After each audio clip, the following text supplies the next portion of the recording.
Dr. Stone is a science anime where the main character rebuilds civilization by making countless inventions.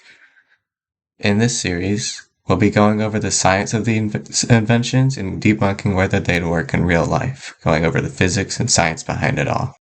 The inventions covered in this video are here, and first up is the cell phone. The microphone is made up of Rochelle salts, which are compounds of potassium sodium tartrate tetrahydrate, and it can be made using baking soda, cream of tartar, and water.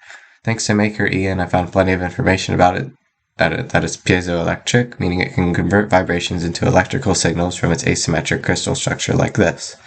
When shaken, it forms polar groups that shakes electrons around creating electricity, so you can vibrate it to make an electric signal or vice versa.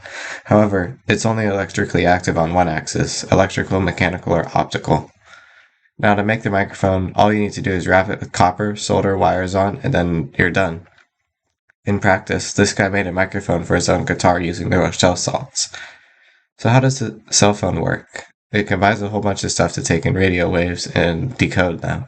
It functioned as an AM transceiver, so when someone spoke, acoustic waves hit the salt crystal, creating vibration into electrical signals. Just like this, waves come in, hit the salt, and electricity comes out.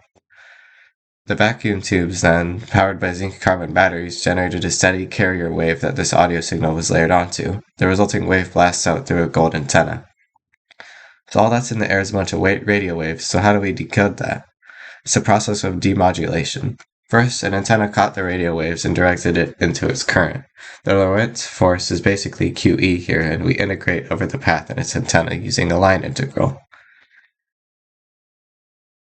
Then it goes to an inductor and capacitor tank routed to a ground and an output wire so that you make an impedance that varies with frequency. You get ZW, and then it's a weird equation there. So at the resonant frequency, omega naught equals 1 square root LC, which we added 2 pi to since we're dealing with frequency. And using the wave equation, the wavelength is 298 meters. Now the voltage is really weak to just power the salt, so it's routed through a vacuum tube again, where cathode emits electrons to emission, and then anode attracts them. Then we demodulate using a galena crystal to take in the voltage in AM and change its AC into DC. It acts as a diode, and then here's the whole process. Goes from salt, electricity, vacuum tube, antenna, radio waves, antenna, LC tank, triode, demodulation, salt, and then sound once again. Next up is the record. How do you make one? First, you have to make a lathe to spin the circular disc around. In the show, they did this with an electric razor motor. Then you have to make something to go up and down to actually carve it, looking like this. You can take some rubber off a flexible animal and stretch it out until it becomes a diaphragm, so that sound waves pass and it becomes vibration waves. Then you need something to actually cut the glass or whatever you use. So we look to the Mohs hardness scale, where diamond is the highest and glass is around 5 compared to 10, so it's pretty easy to cut. Next up is making flash grenades. All you need is some magnesium and a light bulb. So you take the reaction 2Mg plus O2 yields 2MgO, and for 1 gram of magnesium that's 0.04 moles, so you get 24.7 kilojoules. You let 10% of that be light Mg, so you get 2,470 joules of light. Give a short dt because we need power, so watts is the same thing as earlier. Change it into flux, or lumens, using flux.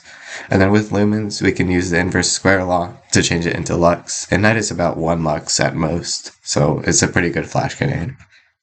For the blacklight, light is on a spectrum with red and violet at its edges, like this.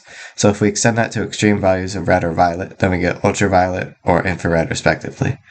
Now, UV makes glowing stuff because it contains such high energy with its slow wavelengths that it makes electrons bounce out of their normal shell. That energy gets released and appears as fluorescence, like in this picture.